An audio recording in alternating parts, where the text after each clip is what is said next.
Good morning, everyone, and welcome to the Cluster Centre webinar on building your cluster and stakeholder capacity to participate in the EU funding process with David Murphy from Errin Innovation and Dolores Pla from Advanced Materials Cluster in Spain. By way of introduction to our two speakers, David is the CEO and co-founder of Errin Innovation Limited and a senior manager in Aqua TT. David originally trained as a marine biologist and has 20 years of experience in European funding programs. David oversaw the growth strategy of Aqua TT to make them a leader in knowledge management activities and one of the most successful Irish organisations in securing European funding. Aqua TT currently has a portfolio of 20 Horizon 2020 projects. Errin Innovation is participating in 11 EU projects. These include LIFE and Erasmus. And the most recent success is the 10 million LIFE integrated peatlands and people project focused on the Midlands peat transition. David provides advice, consultancy and training in funding procurement to universities, public bodies and companies across Europe. Dolores Pla from Cluster MAV was founded in 2015 and is a not-for-profit based in Barcelona, Catalonia, with more than 60 members. Cluster MAV aims to become the cluster of reference for materials and their technologies, i.e. the solver for all of those sectors in which materials are a key element. With this vision, Cluster MAV their mission is to boost the competitiveness of the Catalan industry by close collaboration between companies, research, academic partners associated with materials. Hence, the cluster facilitates joint innovation between stakeholders by minimizing the gap between fundamental applied research and the private sector, and by favoring open innovation where sharing ideas with partners can lead to a win-win situation. The four objectives of Cluster MAV are promoting business opportunities, providing a fertile environment for collaborative projects, bringing strategic and technological information, and innovating in materials or manufacturing process in an industrial context. Today's topic is preparing to apply for EU funding. The format and ground rules for today are: David will present on getting ready to apply for EU funding for 20 minutes. Dolores will share the story of Cluster MAV and preparing an EU funding application for a further 20 minutes, and will then move to questions and answers and joint exploration. For now, everybody will be muted. We encourage you to submit your questions or comments on the chat function. In the meantime, today's session is being recorded, and without further delay, I will pass you over to David and we will get started.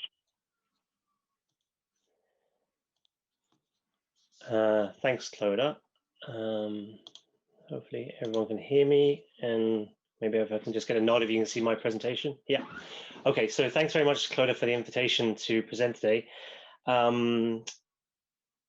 I suppose I've been asked to give you kind of an intro and a taster around European funding, but in particular the strategic thinking that you need to think about as you go into the next program. It's quite timely because we're currently in a current transition. The last program of Horizon 2020, the calls finished last week, and the new program is about to start up with calls in April and first deadlines in September, October time. So it's very timely to start thinking about strategy and as clusters, how you maybe be able to provide services and then help support your members, I suppose, as they pursue EU funding in a strategic way. We're actually doing the same thing right now with several universities in Ireland and abroad, and also some companies who are very interested in pursuing the first opportunities in the new program. So I'm just going to give you a taster of some things we do and what we think about. As mentioned, we're evolving from Aqua TT into this new company, Errin Innovation, and we've grown quite quickly since 2017. So we're already 20 staff working in the new company. So even the picture's a bit old now. And essentially, we live the whole life cycle with consortium partners. So we both help win projects and design projects, but then we live inside the projects, providing a role.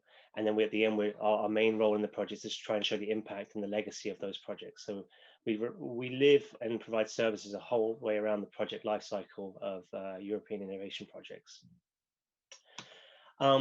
We've gone on a journey ourselves. In 2011 or something, we were 3 people and we had 2 European projects. We went into FP7 where they were looking for impact and value creation from research, and we grew very quickly to almost 20 people in 3 years back then, and had 17 projects. And we've kicked on into Horizon 2020, where we've again grown and got more projects. But at the same time, we've developed a range of services based on what we've learned through our experience, and we're sharing that now through capacity building and training services. So I suppose what are my philosophy around being strategic and pursuing funding? It's about being very strategic, because the fact is there's a huge amount of effort that goes into trying to win this funding. The funding is very attractive, but to win it is not exactly easy. And therefore, it's recognized that everyone has limited resources no matter what size of organization. So it's about being strategic and having a strategy in place. It's about an ongoing willingness to monitor the EU funding system and know how to navigate that system. So you don't need to know everything, but you do need to have an understanding as to how to navigate and where to look for opportunities. It's about, for us, understanding the full life cycle and understanding that successful projects lead into more successful projects. So it's about understanding that it's aligning a funding strategy to an overall organizational strategy, and almost evolving with using projects as a funding vehicle. The key thing in funding procurement for us is networking, and I'll talk a little bit about it later on. But ultimately, networking is a huge and valuable tool in securing funding. And therefore, it's not just about writing lots of applications. So based on my marine background, we come up with this kind of tip of the iceberg picture, where at the top, it's about winning and submitting a competitive application. But actually, if you go down, what you really need to think about is how you position yourself and have the know-how and the skill sets to be able to write competitive bids. So I just say that the winning is the tip of the iceberg, but actually the work underneath the water is what you need to do, your homework as such, and your strategy in order to be successful. And I suppose optimize your investments, because like I said, it can be very investment resource heavy to win, and therefore you need to really have a strategy behind it, and usually work as a team. So when I usually provide training, I use this thing called a funding procurement life cycle, which is a way that I use to try and explain the different stages of funding procurement of the pre-award stage. So I break it down into this exploration phase. So this is what I say is the homework. So this is where you look at the research prioritization, generating your ideas and conceptualizing your projects, identifying the suitable funding sources, and networking for information. And at the end of the exploration, the real milestone is this idea of a go, no-go decision. So probably the best decision ever in funding procurement is the go, no-go decision, because ultimately, if you go for it, you're probably going to put months and months of investment into it, and you want to be successful. But if you realize that it's not the right opportunity based on your exploration work, a very wise investment is not to go for certain opportunities. So like I said, it's about being strategic and picking your opportunities. And then you move down into formation, which is about building a consortium and a concept. Execution is about putting together a bid and compiling it with partners.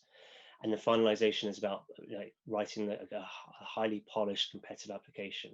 And again, we'd break that down into several days of training, and including lots of case studies and experiences if you really want to be a competent proposal writer. But for today, I'm just going to focus on the top box on exploration and just talk about a few pointers where, if you're thinking about formulating a funding procurement strategy, what you might think about and what we practice ourselves. So the first one is the research prioritization side of things. So it's about understanding the policy drivers so that you can understand the context for which the funding sources want you to focus upon.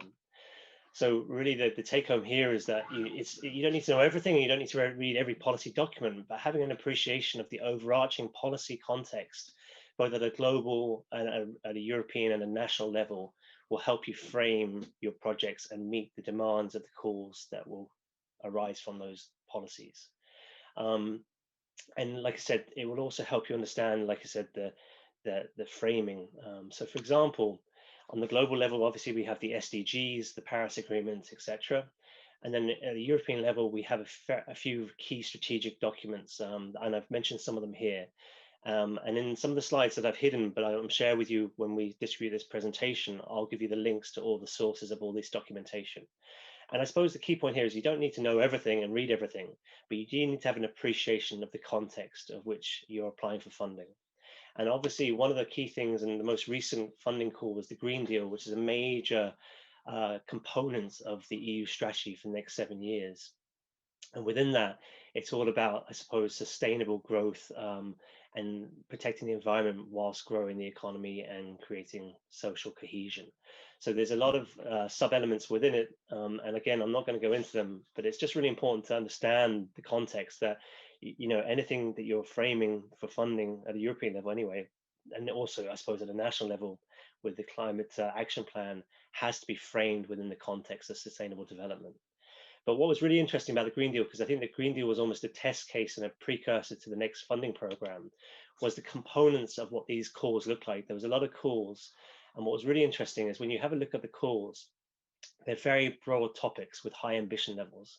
So that means it was left very much open to the consortium to conceptualize how to solve the challenge set in the calls. The funding mechanisms are also looking at innovation. So if you look at, I provided a link to John Bell, who's a senior commissioner, a senior person in the commission on this whole area of the Green Deal. He mentioned that he wasn't really interested in publications coming out of Green Deal projects. What he's more interested in is innovative solutions, products and services that will help achieve the Green Deal targets. So it was very interesting that there's a slight move there from science for science to science for impact. On the scale, the projects were big. They were multidimensional. So you were looking at projects of 8 to 10 million euros, even projects up to 20 million euros. So we're talking about big partnerships, 20 up to 50 partners, lots of different competences. So you can see in collaboration, the idea that it's multidisciplinary, it's multi-stakeholder, multi-actor, looking across the full value chain. So for example, the farm to fork, looking from the farmer to the actual retailer selling the products. So what you need to think about, and I suppose this is where clusters become very relevant, is how you can bring different actors inside your clusters together to work together to solve problems at a European level. But also understand that you can't have everyone from one country in any consortium. The potential to network across clusters is very interesting when you try to build consortia for these very ambitious core topics. And I think I'm just showing you this because I think going forward, you're going to see a lot more of this kind of model of projects looking to solve massive problems and bring about systemic change on a European level. So again, like I said, I think it's a great opportunity for clusters to facilitate the bringing together a very strong consortium, multi-actor, multi-stakeholder. On the matching funding to project, I suppose, I'm just going to, hopefully you've heard of Horizon Europe, but I just want to touch upon it. So Horizon Europe, they used to be called framework programs, and they go all the way back to 1984. And then in 2013, Maura Geoghegan-Quinn, our Irish commissioner, decided she didn't like the name FP8, and she changed it to H2020, Horizon 2020. And now we're moving into a new framework program called Horizon Europe. What's interesting is, as you can see, the money is increasing. So what is that? That's a general acceptance that research and innovation can help drive the economy and drive a systemic change that we need in Europe. So there's a serious amount of money going into the research and innovation program. And what is it about? It's about strengthening the scientific technological base. It's about boosting innovation capacity, competitiveness, and jobs, but also looking at the social economic models and the values. And I suppose looking at Brexit, they don't want a Brexit to ever happen again. So it's about getting social cohesion as well in Europe and between European countries. But what's also important to remember is that that's only 100 billion. When you actually look at the multi-annual financial program, which is the whole commitment from member states into the pots at a European level, I don't have the figures for the next 7 years, but if you just look at the last 7 years, it was actually 1,000 billion euros, of which Horizon 2020 was only 80 billion. So there's a lot of other fund mechanisms there that fund regional mechanisms or infrastructure mechanisms, but also all kinds of other things. So when you're thinking about where you look for funding at a European level, it shouldn't simply be Horizon Europe. Horizon Europe is research and innovation with an increased focus on innovation, but there's a huge amount of funding in other sources which you need to have a look at when you're mapping opportunities for your clients. And here is a few examples, and these may be administered by special agencies or by different directorate generals. For example, DG Agriculture administers the Common Agricultural Policy, DG Mare does the Maritime and Fisheries Fund. So it's worth thinking when you're mapping that there's a lot of funding opportunities out there, and they would suit different kinds of organizations, and there's different scales of funding available. So it's quite interesting when you start looking around. When it comes to Horizon Europe itself, it's broken down into 3 main pillars. Pillar 1 is excellent science. So that's mainly for the research organizations about excellence in science, or Marie Curie is about mobility, and infrastructure is obviously about facilities. So that's really more for the scientific organizations. Pillar 2 is where you'd find a lot of opportunities for cluster members. So that's about multi-actor, multi-stakeholder consortia forming up to solve problems under different thematics, for example, health or climate or food or bioeconomy. So that's where you're going to see a huge bulk of the money going for competitive consortia to write bids. And then pillar 3 is about the Innovative Europe. So EIC is the old SME mechanism. So that's where you get the SME funding and other supports to get innovation and drive the transfer of knowledge into I suppose, commercialization and impact. So it's worth, again, like I said, it's all under development and being finalized. In the next few weeks, we're going to see final work programs. We're going to see final details on these calls. But this is the general mapping of the Horizon Europe opportunity.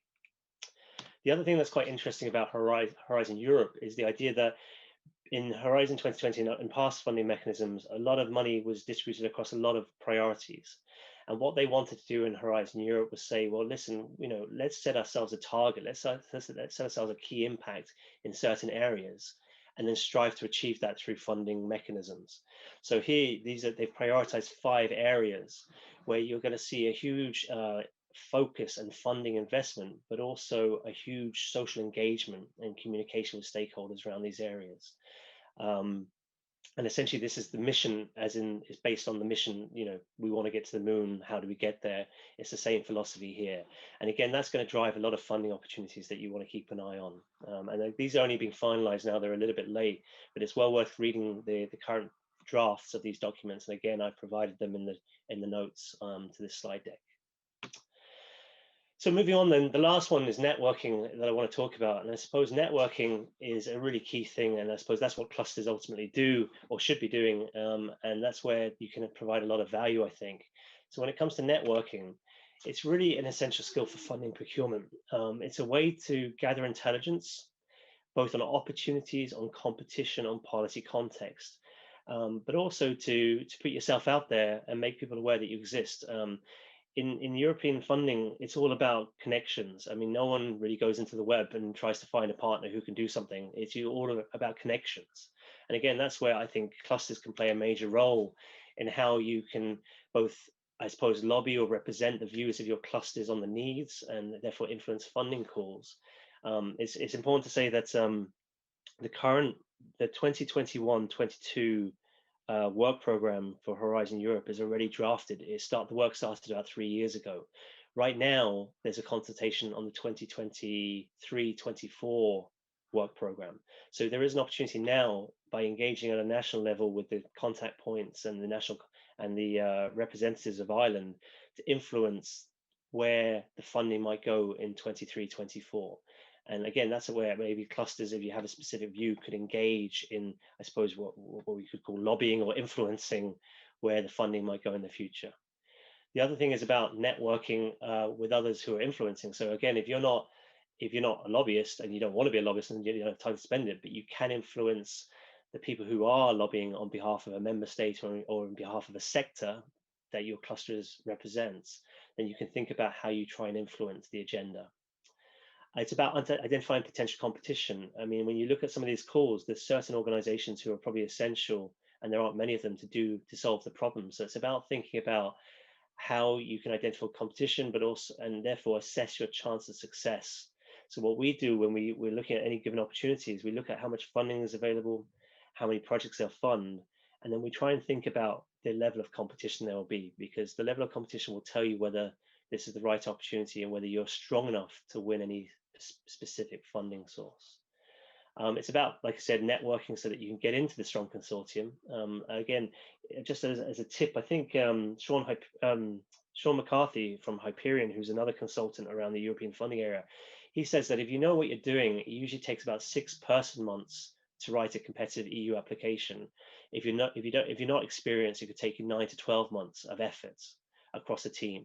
So if you think about that level of investment, sometimes it's easier to go into consortium as a partner, which is only maybe a week or a few weeks of work, as opposed to spending 9 to 12 months of effort trying to write a competitive bid. So again, networking will get you into consortium as opposed to necessarily having to write a full bid yourself and drive the application. And also, I suppose networking gives you advanced notice opportunities. Like I said, they're already talking about the 2023-24 program. So if you can get sight of that and the discussions and the evolution of funding opportunities, then you can feed that to your members as a service and get them prepared to respond to opportunities that they really want to prioritize and target.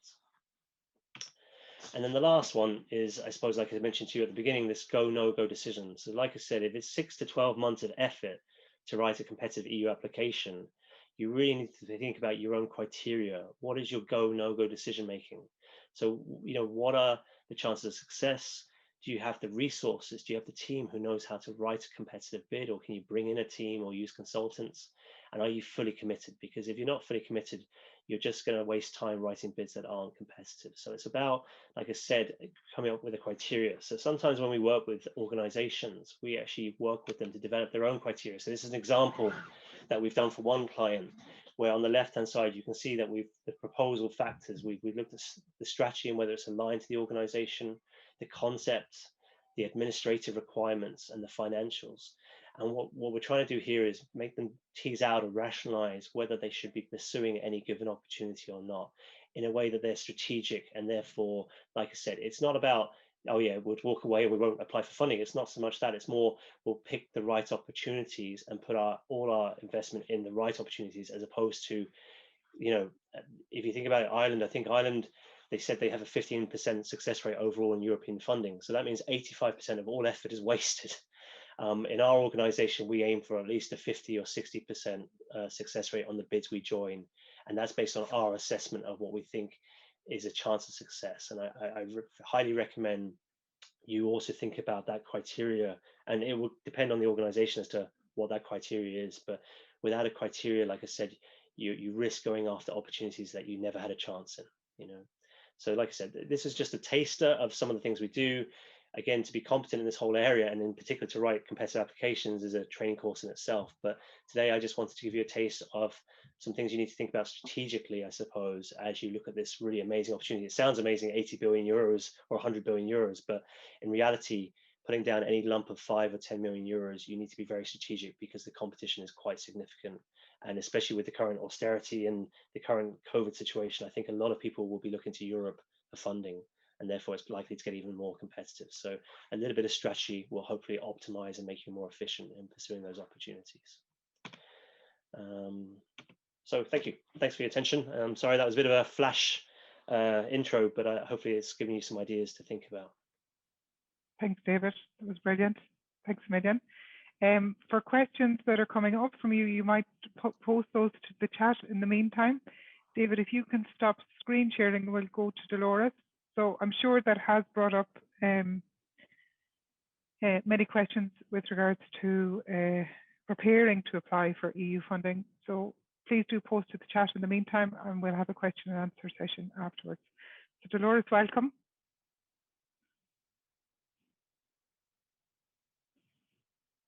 Dolores will ask you. Yeah. Hi, I am mute. Sorry. Brilliant, perfect. Good morning. Thank you, Claudia, for the introduction, and also thank you to invite me to participate in this event. Before starting, I just want to introduce myself very quickly. I started as a cluster manager in Advanced Material Cluster in November 2019. But just before, I worked as a material research scientist almost for 8 years, being a Marie Curie fellowship in my last experience at CNRS France.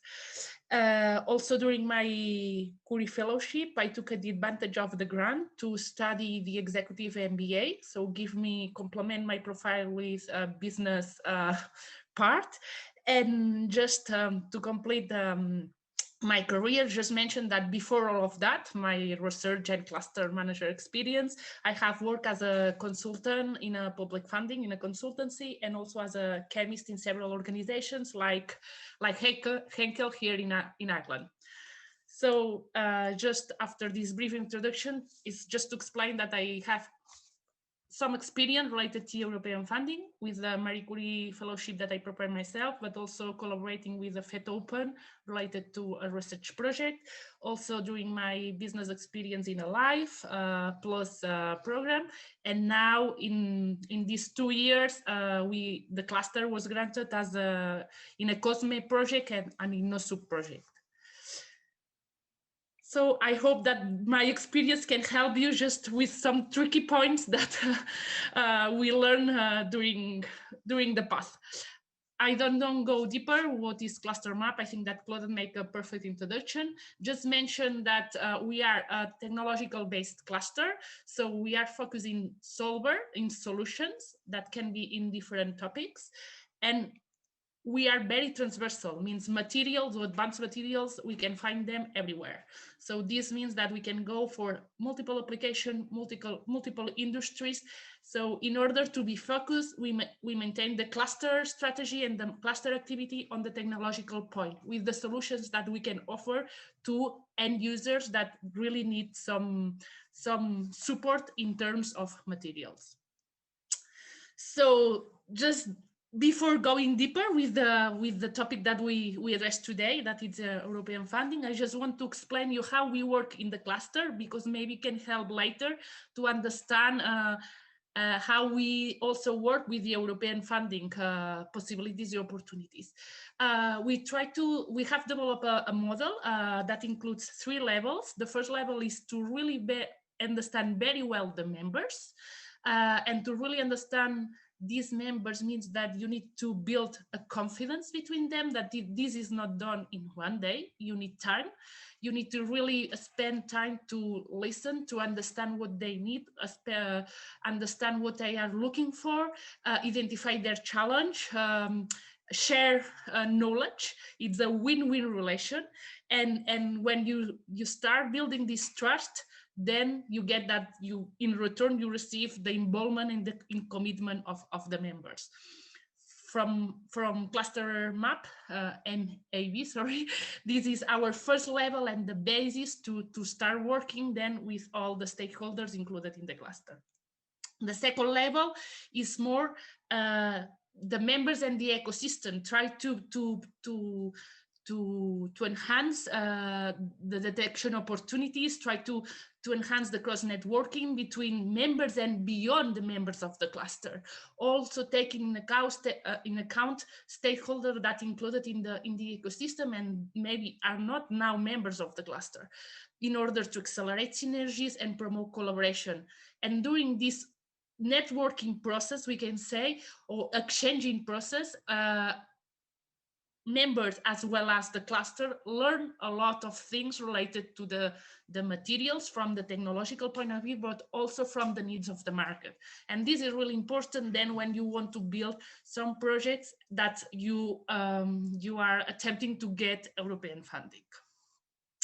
And the last level that we include is that we are not working only for members and the ecosystem. Also, we want to try to work for a shared value. I mean, not only for the companies that get profit, also to think about what is the impact that we can achieve with the projects that are emerging from the cluster. What is the impact in the societal value, not just in the ODGs, if sustainability, water, access to food, climate change, etc., etc.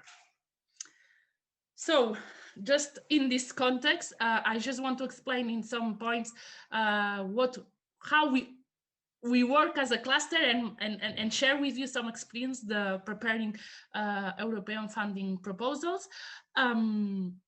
As a starting point, when we identify a project or an action that can be found, we think about from the cluster or the member standpoint, not from a specific European call perspective at the beginning.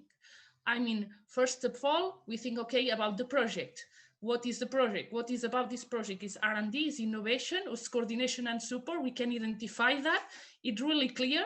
This makes sense for the cluster or for the member. If yes, if we think that we have a project that can be innovative or can be interesting for research or for make consolidate networking across Europe with different organizations, then okay, we can continue with this idea in mind, just to identify what is the best program to find the funding. And also not only what is the best program, also what is the most suitable proposer.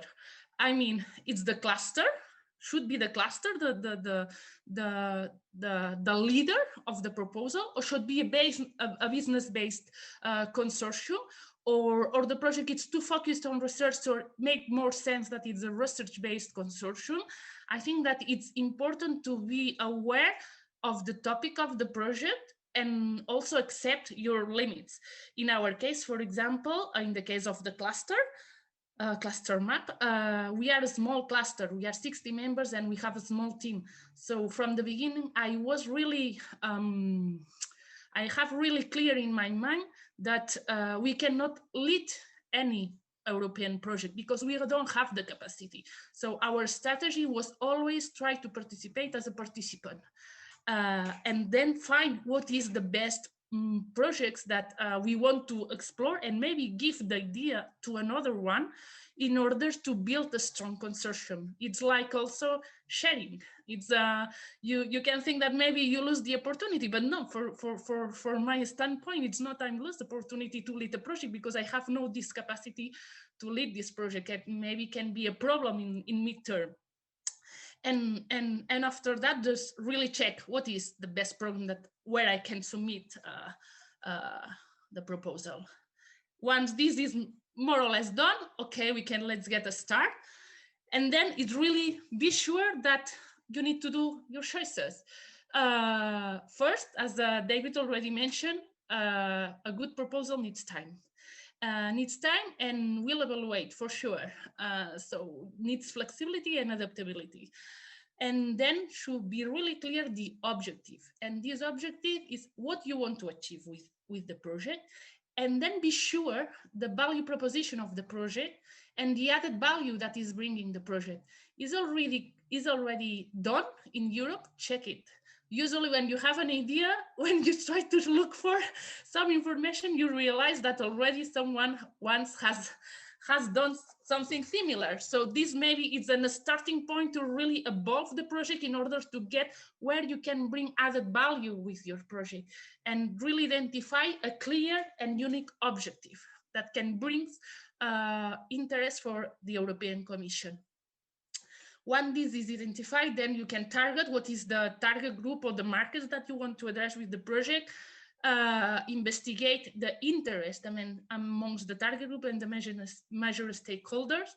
It's really important to share your project, to talk about it, to listen a lot about, from both sides, we can say from research, because research can give you a view that you cannot find in the market, but also try to listen and understand the business, to understand what they are need, because at the end, as a cluster, we are making a bridge. We are trying to join the language, to join the requirement, to join the needs, to get a good proposal and to really identify where we need to go, and with us really the major stakeholders involved. And then be sure, it's what more or less I just mentioned, that be sure that you understand the current market situation. So both the I'm just talking about technological also, because the cluster is a technological based, but from the technological point of view and from the market point of view. And then really you can start working with the consortium. And the consortium is really a critical point, because should be experiencing and a consistent consortium with the objective and the target group. Make no sense that we are just, for example, targeting something related to entrepreneurship, and there is in the consortium no one is an expert in entrepreneurship. And this time it seems obvious, but when you start building a proposal that at the end it's quite huge, this type of things, you miss it. And when you really finish, because at the end the time is over you, you have gaps in the proposal that make the difference when you get funded or not. In the consortium, when you have the partner, really, are they the voices that need the project? Be critical about that. Yes, not why. And also you can find, you can be discussed with yourself. In my case, when someone is proposing me to participate in a project, I make this analysis. I'm critical with myself. I'm the good voice for this project, yes or not? Because if not, maybe make no sense. I will weak the consortium, and maybe it's not interesting for the cluster.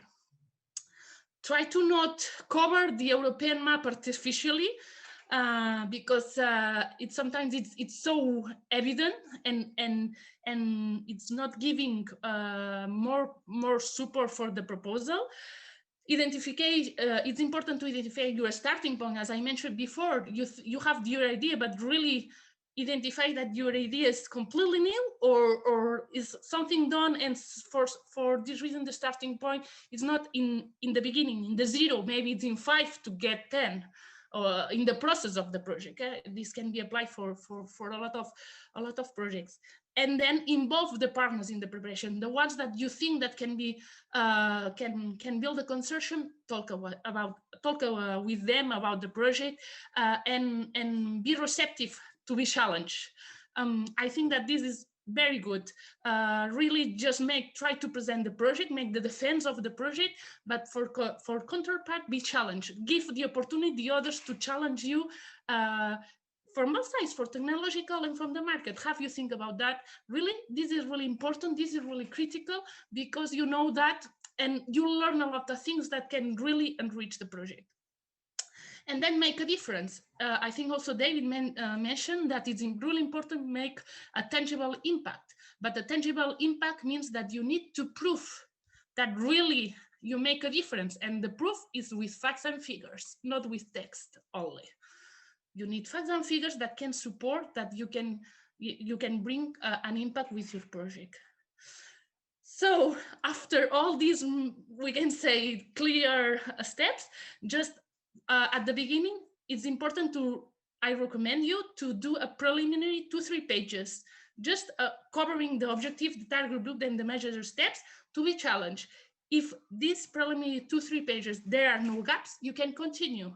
But until there are a small gaps in these 2-3 pages, I will recommend not continue, because it means that if you make a full proposal, if you already have in this preliminary 2-3, you have some gaps, in the full proposal, you'll have multiple gaps. And then checking internally and discuss, and also externally, as I just mentioned.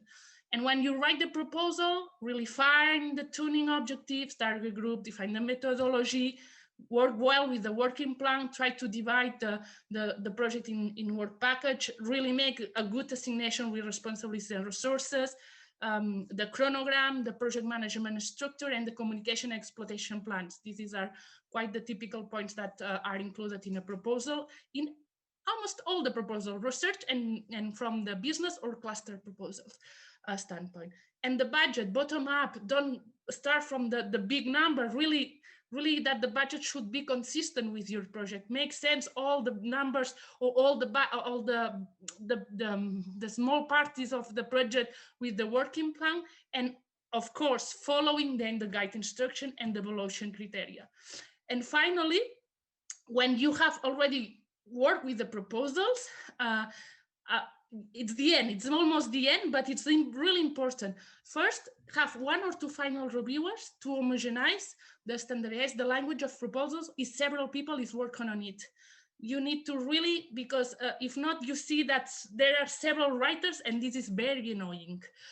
Check consistency of the activities and the budget, check the complement of guide instructions, and the final critical reading and feedback, just putting the hat of the EU reviewer. I don't know if it's an English expression, but I mean, now you are not anymore the proposer, you are the EU reviewer to really check, be critical with yourself if your proposal fulfill all the evaluation criteria, the scoring, and the thresholds.